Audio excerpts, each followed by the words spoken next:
यो बाहिरबाट सञ्चालित हैन। अब बाहिर र भित्र केले भन्ने एउटा ओपन डेमोक्रेटिक सोसाइटी, हामी त एउटा खुला लोकतान्त्रिक राज्य व्यवस्थामा छौँ नि त। त्यसले गर्दा हामी बाहिर कति खुला छौँ, भित्री कति खुला छौँ भन्दाखेरि आम रूपमा भन्दाखेरि खुला लोकतान्त्रिक राज्य व्यवस्थामा फल्नाले गरेको भन्ने कुराहरू चाहिँ इर्रिलेभेन्ट कुराहरू हुन् हैन।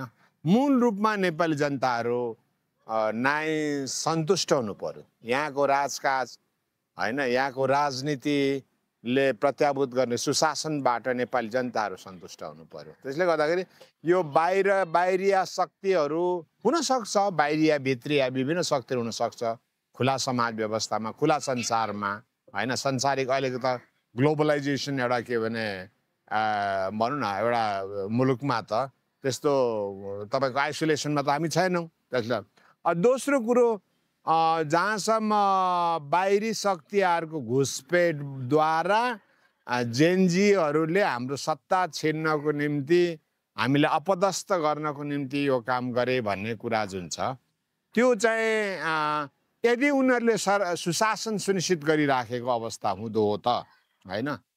जेनजी पुस्ता भनेको त नेपाली काङ्ग्रेस विरोधी पार्टी होइन, नेकपा एमाले विरोधी पार्टी होइन। जेनजी पुस्ता भनेको त नेकपा माओवादी या कुनै पनि राजनीतिक पार्टीको विरोधी होइन हैन।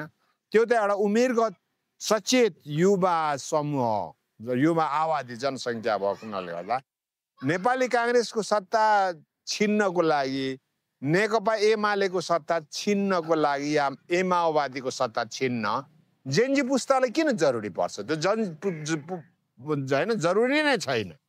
तर उनीहरू आम रूपमा डिजिटली हैन एउटा के भने पहुँच भएका, डिजिटली संवादमा रहेका हैन, अब डिजिटल मूलका युवा पुस्ताहरू सचेत रूपमा उनीहरूले आफ्नो असन्तुष्टि व्यक्त गरेको मात्रै हो।